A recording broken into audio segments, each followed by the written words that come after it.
The morning sun cast long shadows across the military base as Sarah Martinez stepped out of her rental car. The California heat was already building, even though it was barely 8 in the morning. She pulled her long, dark hair into a ponytail and adjusted her simple white tank top, revealing the intricate tattoo that ran along her left shoulder and down her arm. The coordinates were clearly visible: 33.7490 degrees N, 84.3880 degrees W. Sarah had driven 3 hours from Los Angeles to reach this naval training facility, following a lead that had consumed her thoughts for the past 6 months. She was a journalist for a small investigative magazine, and this story had become personal in ways she never expected. As she walked toward the main gate, her phone buzzed with a text from her editor. "Remember, you're just observing today. Don't blow your cover." The security checkpoint was routine. Sarah showed her press credentials and visitor's badge, explaining that she was there to write a feature story about modern military training. The young Marine at the gate barely glanced at her tattoo, too focused on checking her paperwork. "You'll want to head to Building C," he said, pointing across the compound. "That's where the SEAL training demonstration is happening today." SEALs. She hadn't expected them to be part of today's schedule, but maybe it was fate. She walked across the sun-baked asphalt, past groups of service members going about their morning routines. Some glanced at her tattoo with curiosity, others with mild disapproval. She was used to both reactions. Building C was a massive concrete structure that looked like it had seen decades of use. Inside, the air was cooler, filled with the sounds of preparation and quiet conversation. Sarah found herself in a large observation room with bleacher-style seating overlooking a training floor below. Other journalists and civilian observers were already taking their seats. "First time here?" asked a friendly voice beside her. Sarah turned to see an older man with a press badge from a military magazine. "Yes, actually. I'm Sarah Martinez from Pacific Investigates."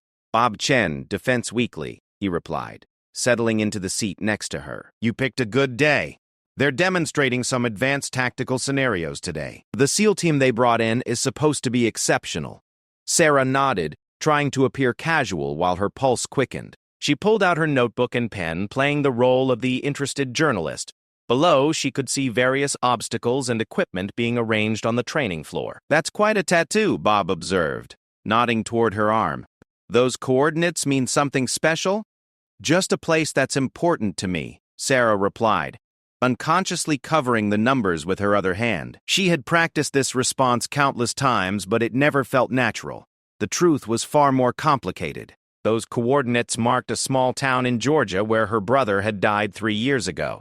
Not in combat, not in some heroic battle, but in a training accident that the military had classified and sealed. Danny Martinez had been 24, a Navy SEAL with everything to live for.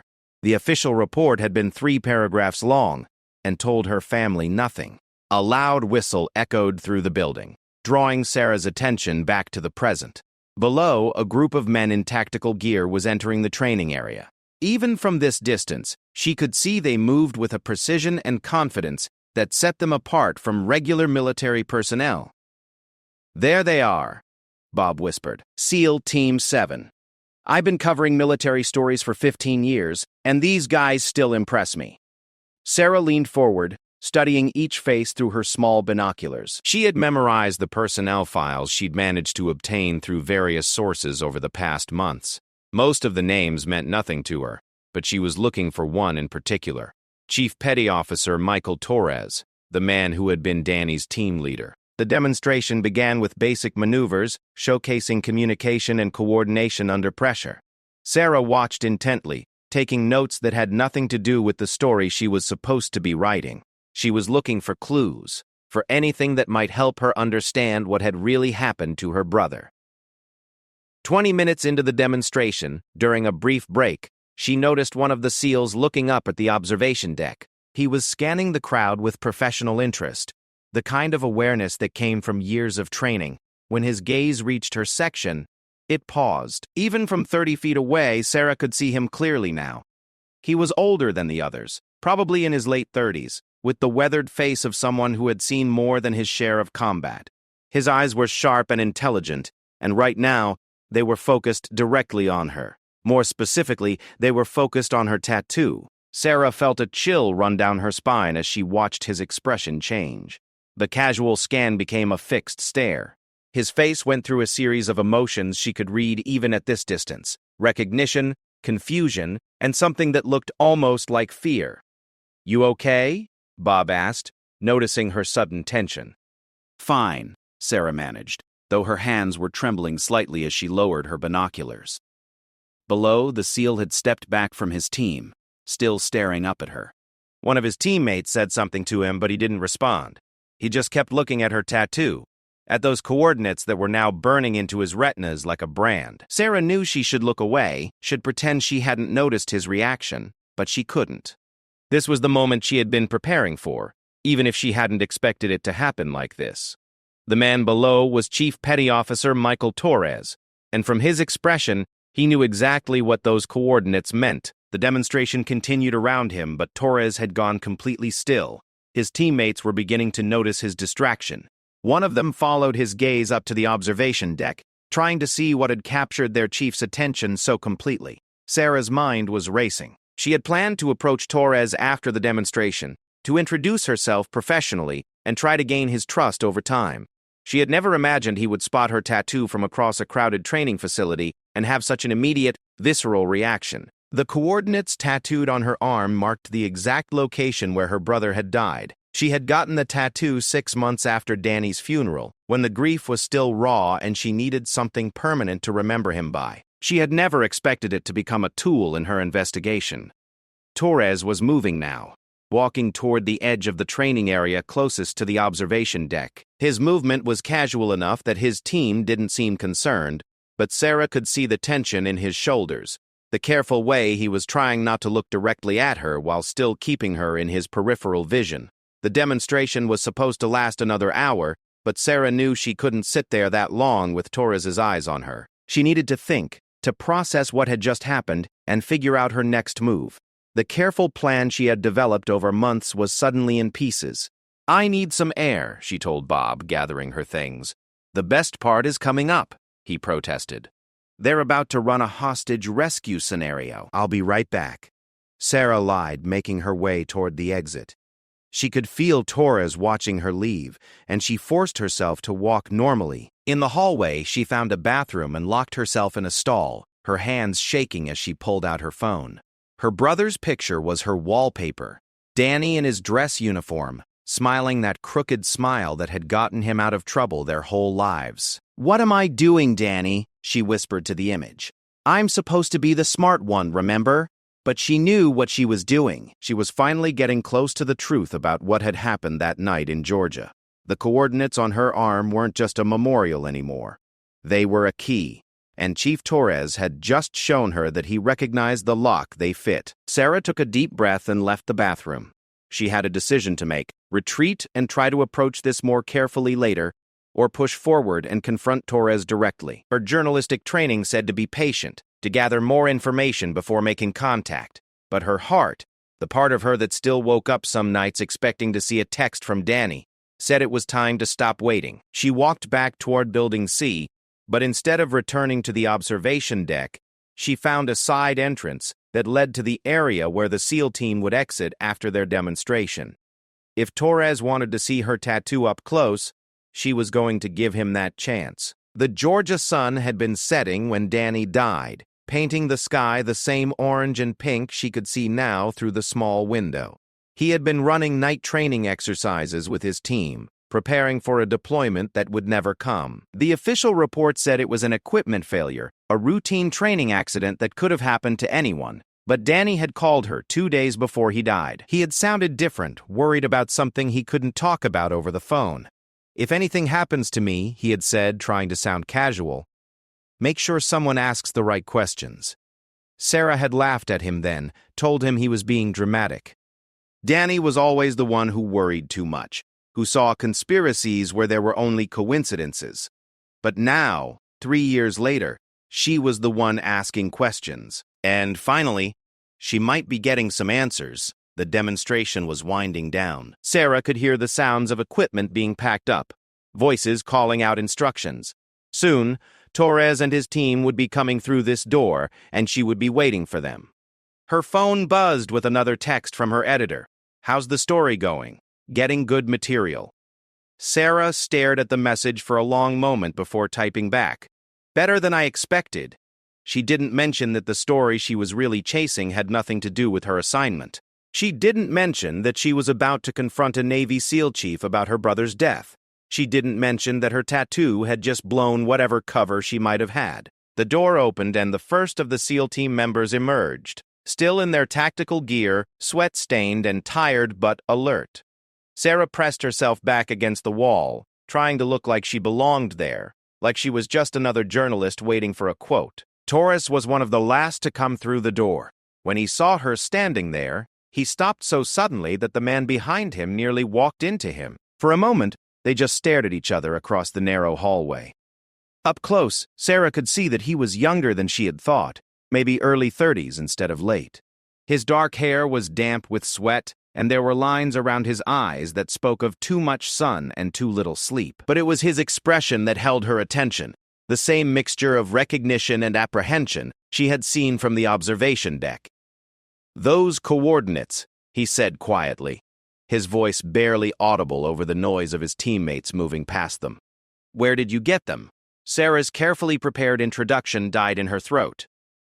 She had planned to ease into this conversation, to build rapport before revealing why she was really there. But Torres had just cut through all of that with 4 simple words. "They're important to me," she replied, using the same neutral response she had given Bob earlier. Torres stepped closer, ignoring his teammates who were now looking at them with curiosity. "Lady, I need you to tell me where you got those coordinates, right now." There was something in his voice that made Sarah's pulse quicken. Not threat exactly, but an urgency that suggested this conversation was more important than she had realized. She looked into his eyes and saw something she hadn't expected. Guilt. "My name is Sarah Martinez," she said, her voice steadier than she felt. "Those coordinates marked the place where my brother died 3 years ago. His name was Danny Martinez, and he was on your team." Torres went completely white. For a moment, Sarah thought he might collapse right there in the hallway. His teammates had stopped moving, sensing that something significant was happening even if they didn't understand what. "Danny's sister," Torres whispered, and Sarah realized he wasn't asking a question. He was confirming something he had already suspected the moment he saw her tattoo. "You remember him," Sarah said, and it wasn't a question either. Torres looked around at his teammates, then back at Sarah. "We need to talk," he said. "But not here. Not like this." Part 2. 3 hours later, Sarah found herself sitting across from Chief Torres in a small diner 20 miles from the base. He had changed out of his tactical gear into civilian clothes, jeans and a plain blue t-shirt that made him look more like a regular guy than a Navy SEAL. But his eyes still held that watchful quality, constantly scanning their surroundings, even as he focused on their conversation. "Danny never mentioned having a sister who was a journalist," Torres said, stirring sugar into his coffee with deliberate precision. "He probably didn't think it was relevant," Sarah replied. "I was just his annoying big sister who asked too many questions." Torres almost smiled at that. "Sounds like him. He was always protective of his family. Talked about you sometimes, about how proud he was that you were making a difference with your writing." Sarah felt her throat tighten. These were details that hadn't been in any of the official reports, personal glimpses of her brother that she had been hungry for. "Tell me about that last training exercise," she said, pulling out her notebook. Torres's expression immediately shuddered. "Sarah, can I call you Sarah? What exactly do you think you're going to accomplish here? I want to know what really happened to Danny. The official report was garbage, and you know it. Sometimes the official report is all there is." "Bullshit." Sarah leaned forward. "My brother called me 2 days before he died. He was worried about something he couldn't talk about. Then suddenly he's dead in a routine training accident that somehow requires classified status? Come on, Chief. You're insulting both our intelligence." Torres was quiet for a long moment, his hands wrapped around his coffee mug. The diner around them was nearly empty, just an elderly couple in a corner booth and a tired-looking trucker at the counter. It was the kind of place where conversations could disappear into the general background noise. "Why the tattoo?" he asked finally. "Because I needed something permanent. Something that would remind me every day that Danny's story wasn't finished." Sarah pushed up her sleeve, revealing the full extent of the tattoo. Below the coordinates were Danny's initials and dates, surrounded by an intricate design that incorporated military symbols. The coordinates were the only concrete information I could get about where he died. Everything else was redacted or classified. Torres stared at the tattoo, his jaw working silently. "You have no idea what you're playing with here." "Then tell me." "I can't." "Can't or won't?" "Both." Torres met her eyes directly. "Sarah, Danny was my friend. More than that, he saved my life twice in Afghanistan. If I could tell you what you want to know without consequences, I would. But there are things bigger than both of us involved here." Sarah had been a journalist long enough to recognize the sound of someone who wanted to talk but couldn't. She changed tactics, pulling out her phone and showing him a photo. This was taken a week before Danny died. "Look at him."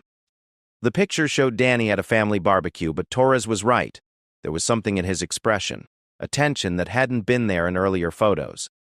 He looked like a man carrying a heavy burden. "He was different that last month," Sarah continued. "My mom noticed it too. He was distracted, worried about something.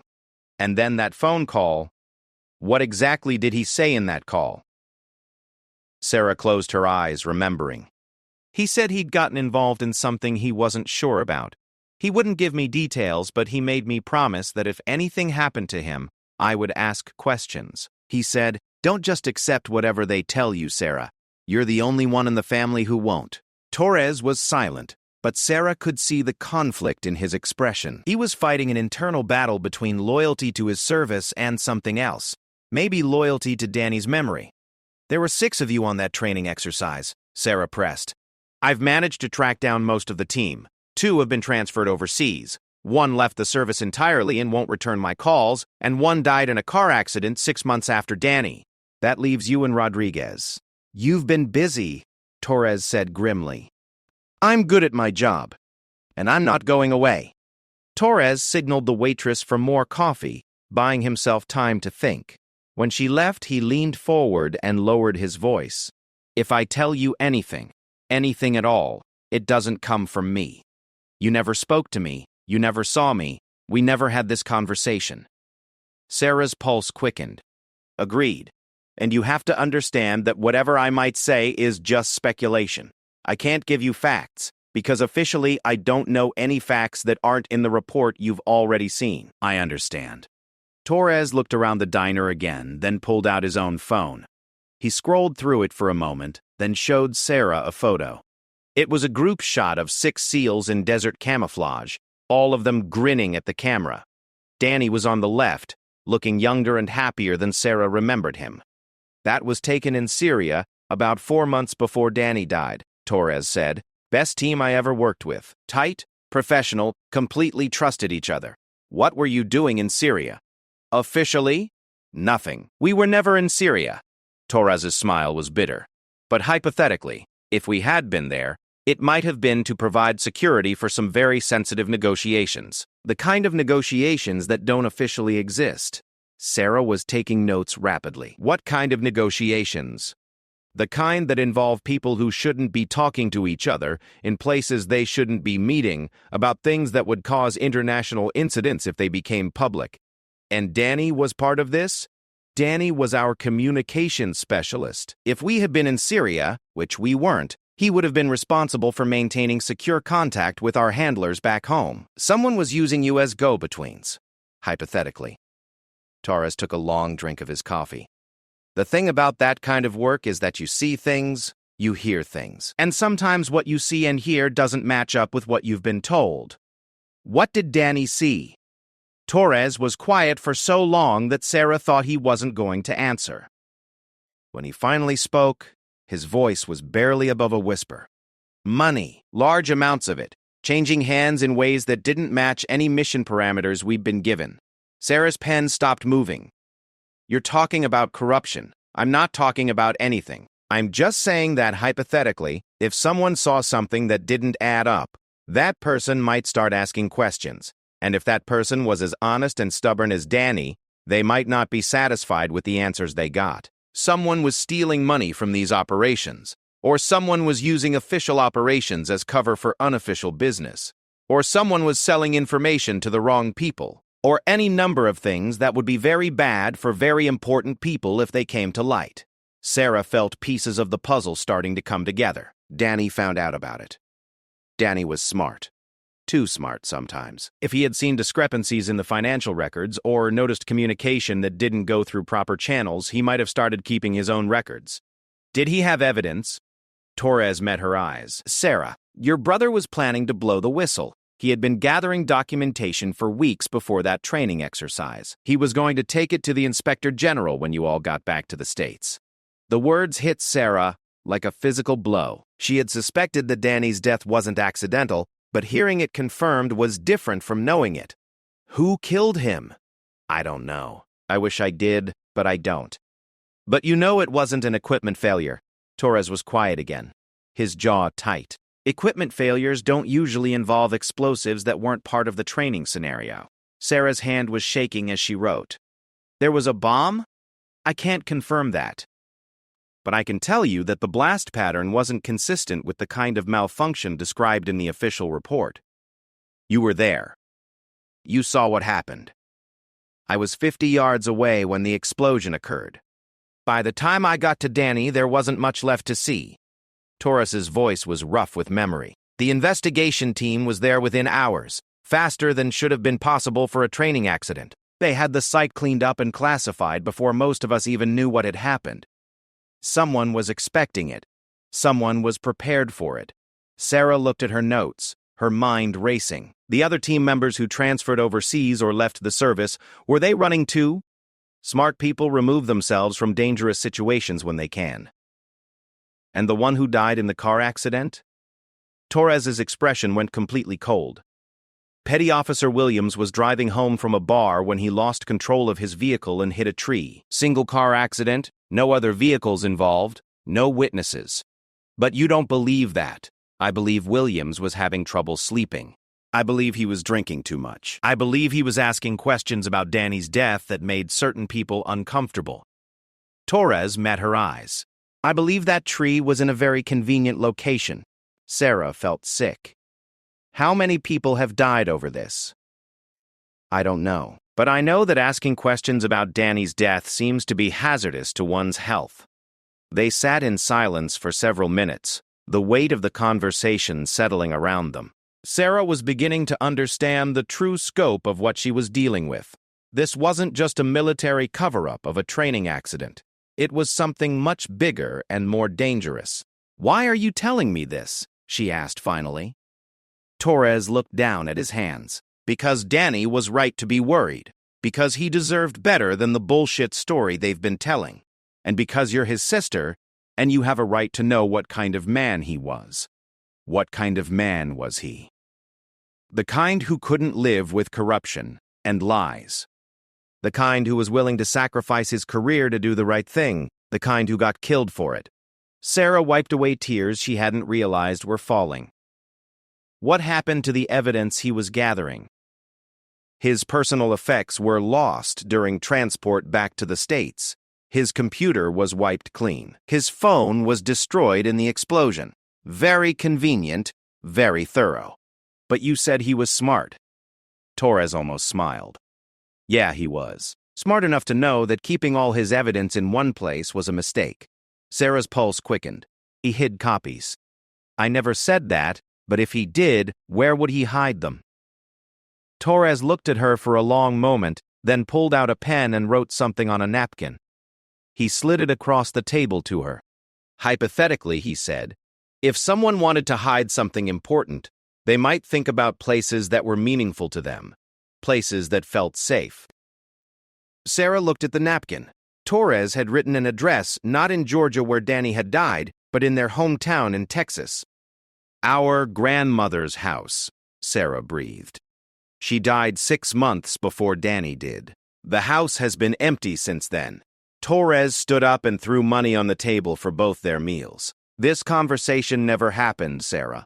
For your safety and mine. Wait, Sarah called as he headed for the door. Why now? Why are you finally willing to talk about this? Torres paused at the door and looked back at her.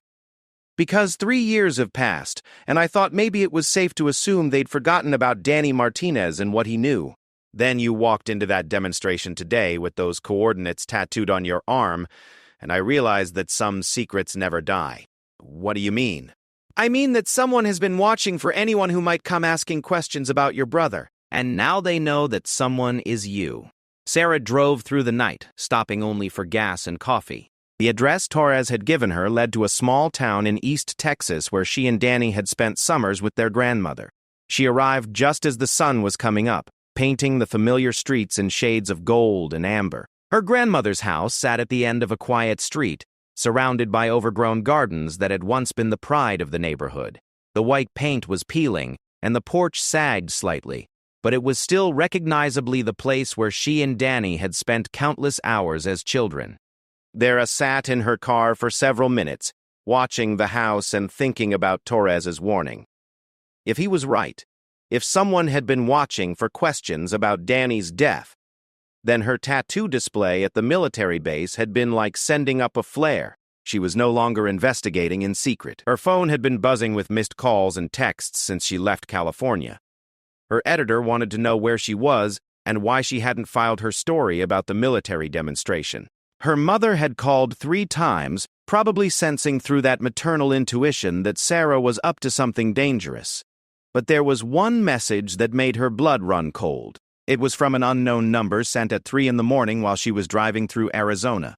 Some questions are better left unasked. Some brothers are better left buried. Sarah screenshot the message and forwarded it to Torres, then turned off her phone. If someone was trying to scare her away, they had badly miscalculated. The threat only confirmed that she was on the right track. The spare key was still hidden under the loose brick by the back porch, exactly where Grandma Martinez had kept it for 30 years. Sarah let herself into the house, breathing in the familiar smell of old wood and lavender sachets. Everything was covered in dust sheets, but otherwise the house looked exactly as it had the day their grandmother died. Danny had been here for the funeral, Sarah remembered. He had stayed an extra day after the rest of the family left, saying he wanted to spend some time alone with his memories. At the time, she had thought it was just grief. Now she wondered if he had been doing something more practical. Where would Danny hide something in this house? Sarah walked through the rooms slowly, trying to think like her brother. He had always been methodical, careful, the kind of person who planned for contingencies. If he had hidden evidence here, it would be somewhere secure but accessible. Somewhere that wouldn't be obvious to searchers but would make sense to family. She started with the obvious places, behind picture frames, inside book covers, taped under drawers. Nothing. The attic yielded only Christmas decorations and old photo albums.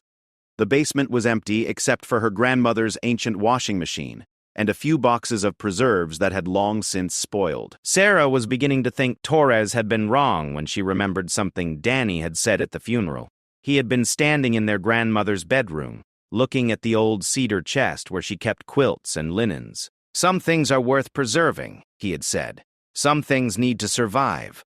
The cedar chest was heavy and difficult to move, but Sarah managed to drag it away from the wall. Behind it, she found something that made her heart race, a small section of baseboard that had been carefully removed and replaced. The nail holes didn't quite line up right, as if someone had taken it off and put it back on recently. Sarah pried off the baseboard with a butter knife from the kitchen.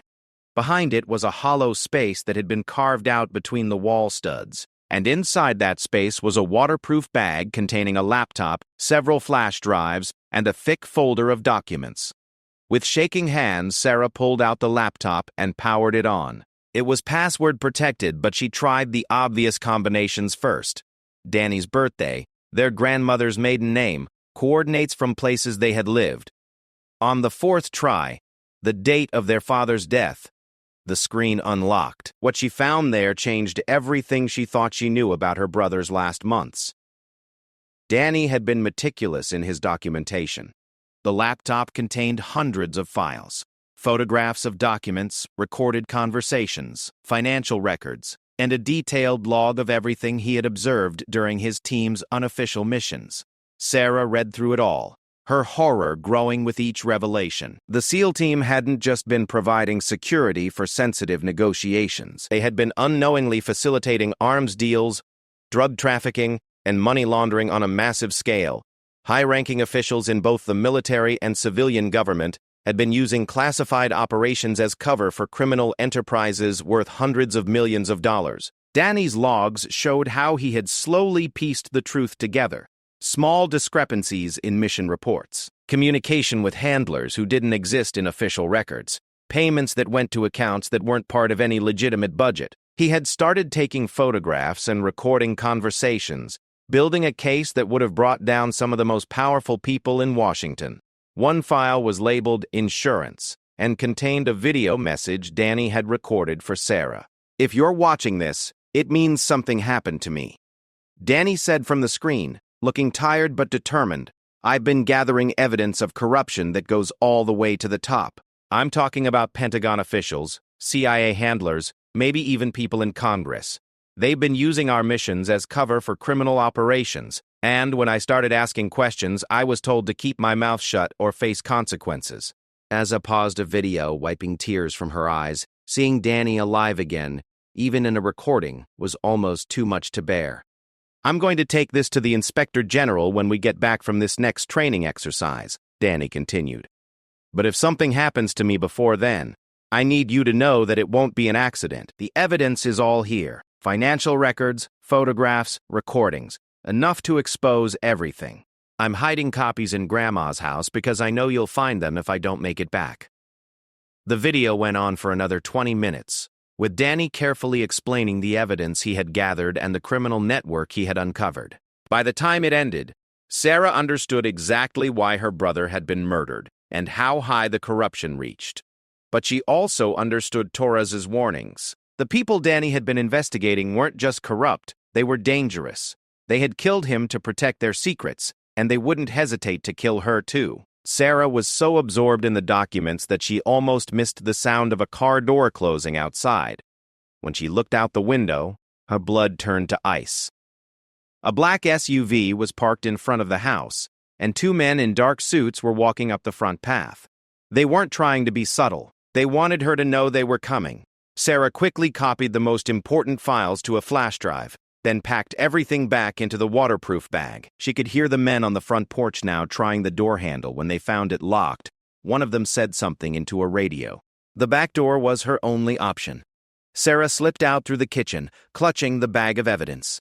Her car was parked in front, but there was no way to reach it without being seen. Instead, she headed for the neighbor's backyard, hoping to cut through to the next street. She had made it halfway across the yard when she heard her grandmother's front door splinter. They weren't bothering with subtlety anymore. Sarah ran. Behind her, she could hear shouting and the sound of the house being searched. She reached the next street and had to make a decision: try to steal a car, which she had no idea how to do, or find somewhere to hide until she could figure out a better plan. She chose hiding, slipping into the tool shed behind a house that looked empty. From there, she could see back toward her grandmother's street. The black SUV was still there, and now there was a second vehicle. They were taking the search seriously.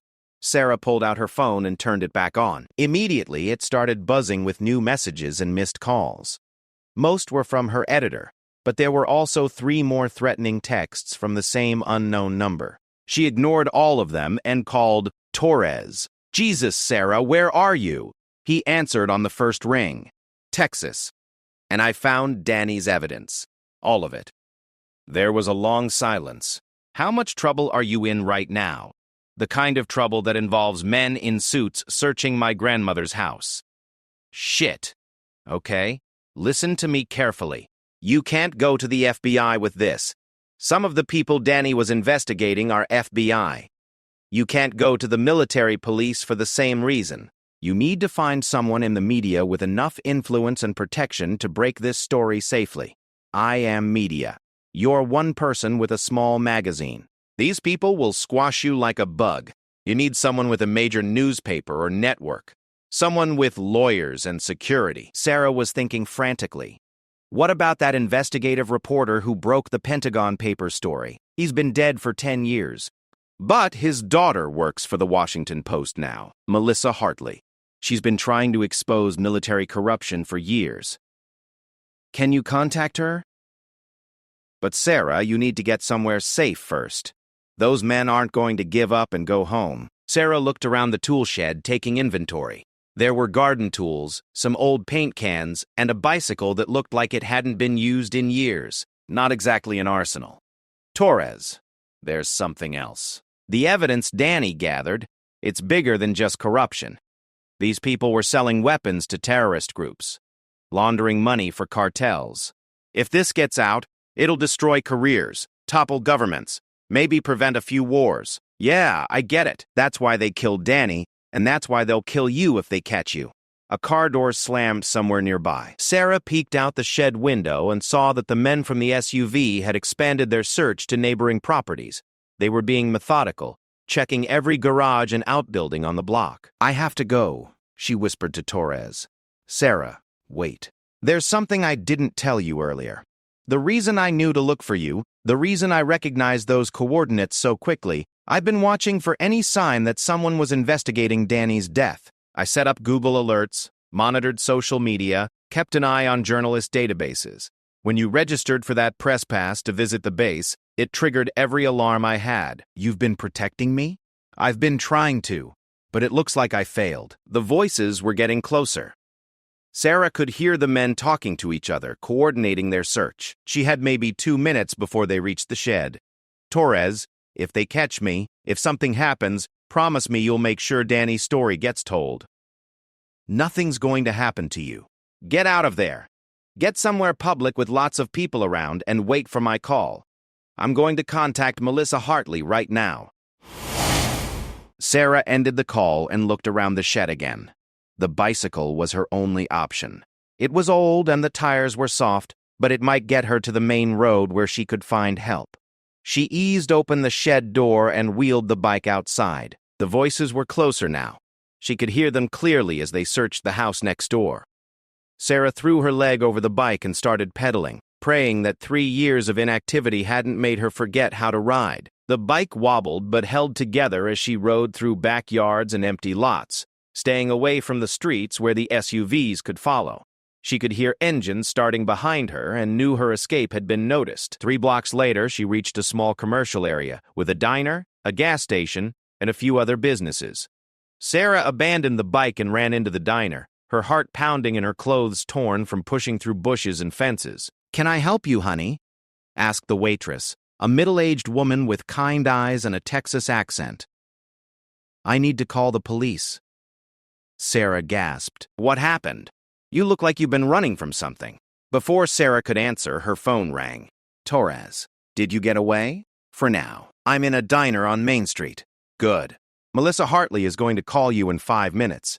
Whatever you do, don't leave that diner until the police arrive." "And Sarah?" "Yeah? Your brother would be proud of you." 20 minutes later, the diner was full of law enforcement officers from 3 different agencies.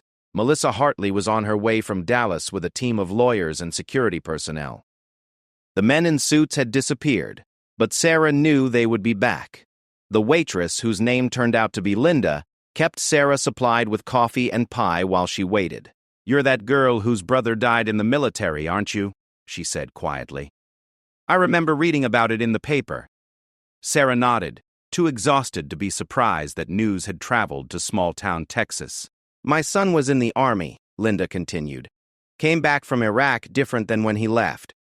Never would talk about what he saw over there. Sometimes I think the hardest battles aren't the ones that make it into the official reports." "No," Sarah agreed, thinking of Danny's video message. "Sometimes they're not." Her phone buzzed with a text from Melissa Hartley. "Pulling up now. Hope you're ready to change history."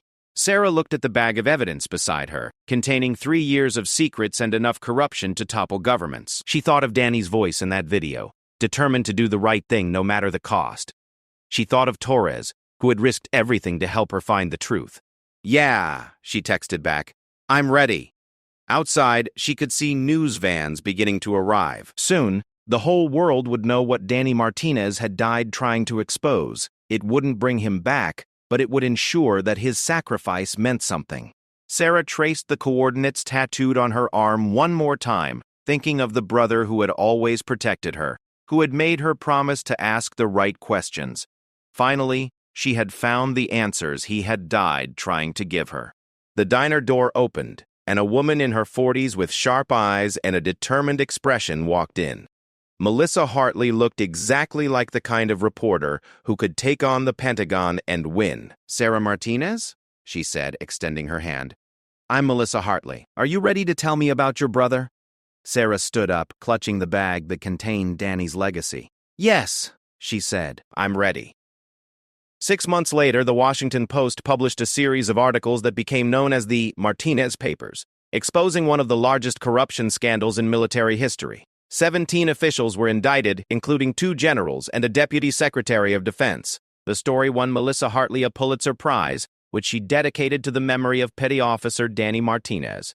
Sarah returned to California and found herself fielding job offers from major news networks. But she chose to stay with her small investigative magazine, using her newfound platform to pursue stories about military accountability and veterans' rights. Chief Torres testified before Congress in closed session, providing crucial corroboration for Danny's evidence. He remained on active duty but was quietly transferred to a training position stateside, away from the kinds of operations that had gotten Danny killed. And sometimes, late at night in her apartment overlooking the Pacific, Sarah would trace the coordinates on her tattoo and remember the brother who had taught her that some questions were worth asking, no matter the cost. The coordinates that had once marked a place of death had become a symbol of justice, and Danny's story was finally complete.